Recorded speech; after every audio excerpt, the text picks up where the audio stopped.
Halo investor hebat, balik lagi di Todopedia. Kalau di video-video sebelumnya kita udah melalang buana ngebahas saham teknologi US seperti Facebook, Google, sama Microsoft, sekarang kita akan pulang kampung dulu ke tanah air untuk melihat update saham perbankan besar yaitu BBCA, BBRI, BMRI, sama BBNI di kuartal kedua tahun 2021. Sebelum kita mulai, seperti biasa, jangan lupa tekan tombol subscribe dan tekan lonceng notifikasi supaya kalian tetap terus keep up to date sama update-update terbaru channel Todopedia. Oke, kalau gitu tanpa lama-lama lagi, langsung aja kita mulai.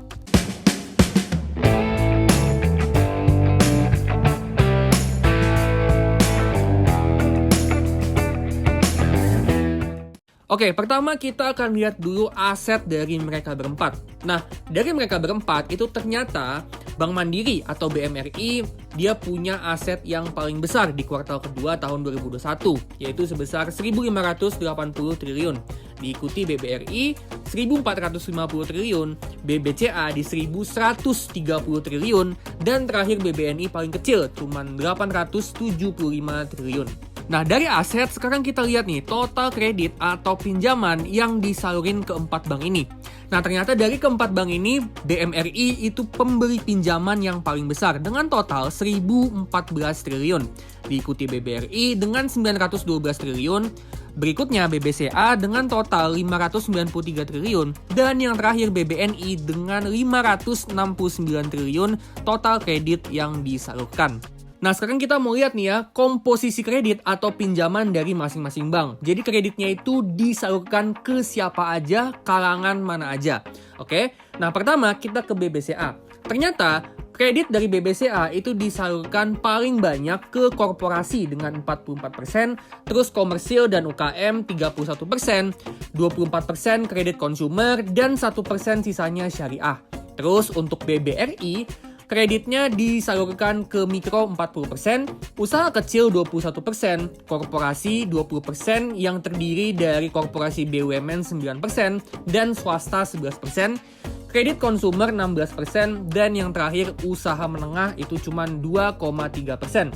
Sementara untuk BMRI, komposisi kreditnya itu terdiri dari 36,4% korporasi, 20% anak usaha, 16% komersil, 12% mikro, 8% konsumer, dan 5,7% itu usaha kecil menengah.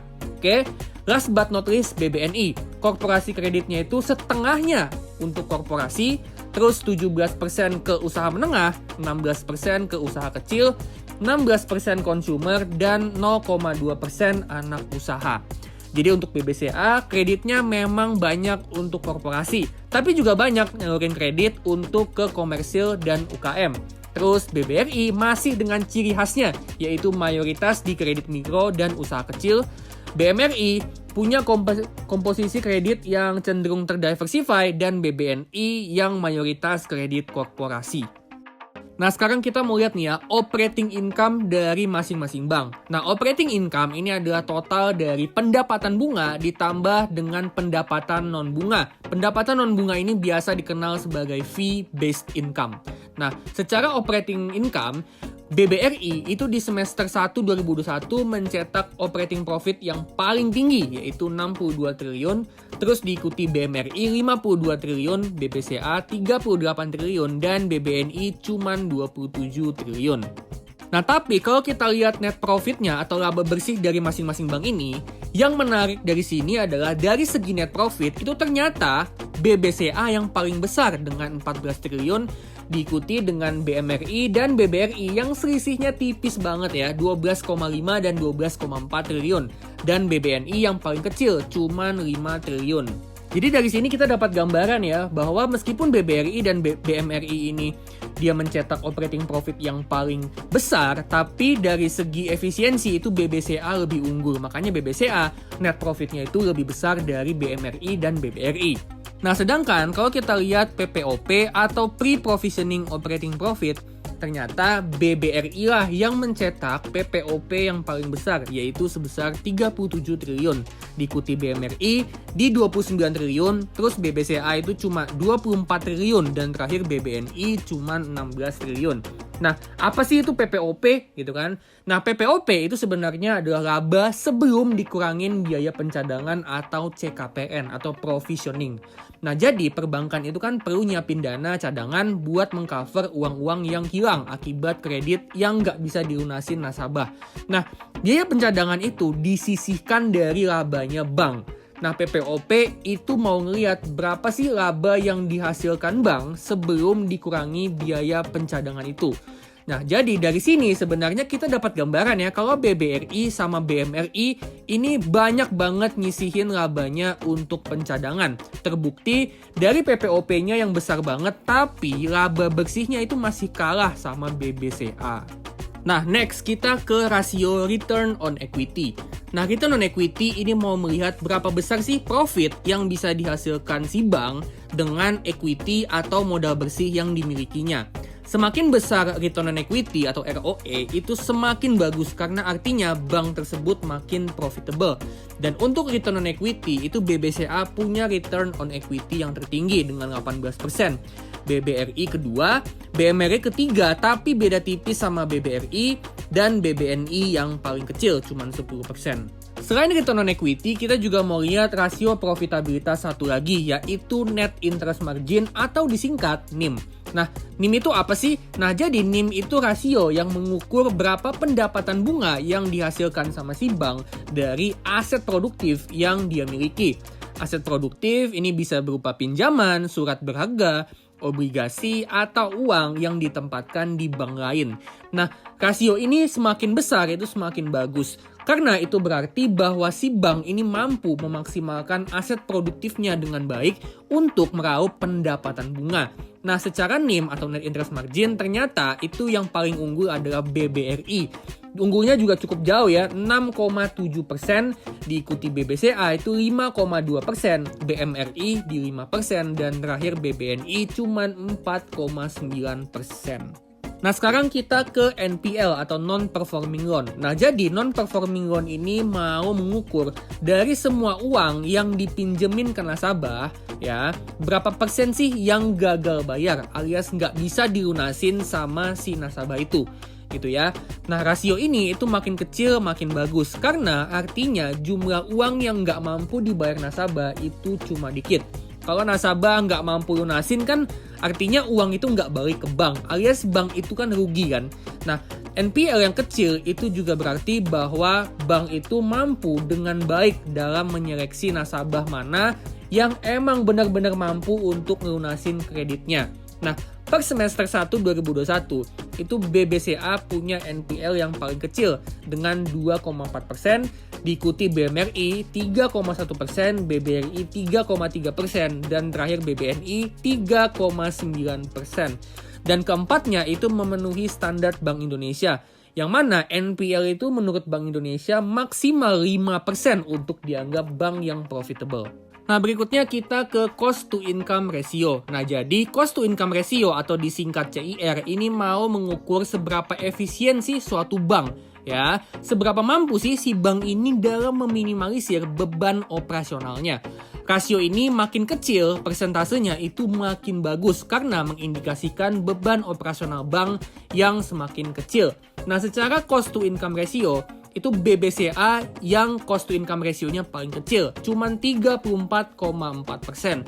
Terus diikuti BBNI 40,7%, BBRI 41,3%, dan yang paling besar itu adalah BMRI di 45,3%. Rasio berikutnya yaitu CASA ratio. Nah, CASA ratio ini mau ngelihat berapa persen sih porsi dana murah yang disimpan bank dari semua dana pihak ketiga atau dana nasabahnya.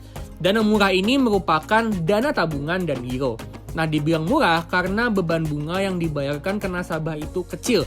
Rasio ini makin besar makin bagus. Kenapa? Karena CASA yang besar itu menandakan bahwa porsi dana murah, dana tabungan, dan giro itu semakin besar porsinya di dalam dana pihak ketiga yang disimpan bank. Dan itu berarti bahwa beban bunga yang harus dibayarkan bank ke nasabah itu lebih kecil.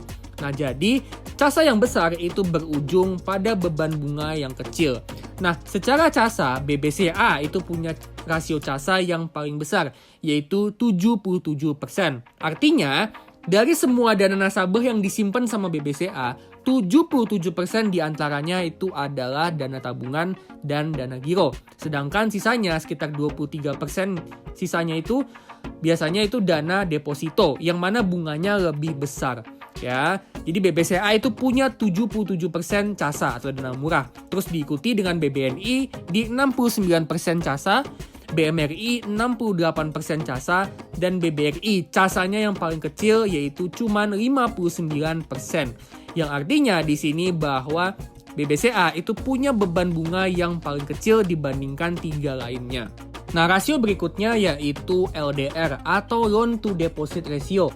Nah, rasio ini mau mengukur berapa sih uang yang dipinjemin bank ke nasabah dibandingkan uang yang di-keep atau disimpan sama bank. Nah, rasio ini mau mengukur tingkat likuiditas suatu bank. Rasio LDR yang tergolong aman itu ada pada range 60-90%. Di atas 90% artinya bank tersebut kurang liquid karena bank punya kekurangan uang yang disimpan. Sedangkan di bawah 60% itu artinya bank kurang banyak nyalurin kredit dan itu bisa mengurangi profitabilitas bank tersebut. Oke? Nah, secara LDR atau Loan to Deposit Ratio, BBCA itu ada di 62,4%, BBRI di 84,7%, BMRI di 85,9%, dan BBNI 87,8%. Dan yang terakhir, kita mau lihat valuasi price to book value dari masing-masing bank untuk melihat mana yang paling murah. Nah, ternyata price to book value-nya benar-benar tercermin dari kinerjanya ya. Yang kinerjanya paling bagus yaitu BBCA, yang profitabilitasnya paling bagus, kredit macetnya paling sedikit, dan beban atau pengeluarannya itu yang paling minim itu dihargai di price to book value yang paling mahal, mencapai 4 kali. Berikutnya BBRI dengan 2,3 kali, BMRI 1,4 kali, dan BBNI yang memang kinerjanya itu agak kalah dibanding yang 3 lainnya, itu ada di PBV yang paling murah yaitu 0,8 kali. Menariknya di sini adalah BBRI dan BMRI yang bisa dibilang kualitas kinerjanya itu hampir setara, tapi BMRI berada di price to book value yang jauh lebih murah. Oke teman-teman, itu dia update terbaru dari kinerja 4 bank besar. Nah, gue mau kasih kesimpulan untuk masing-masing bank. Oke, nah untuk BBCA ini bank yang secara profit itu nggak terlalu besar, tapi dia paling efisien dan paling stabil juga.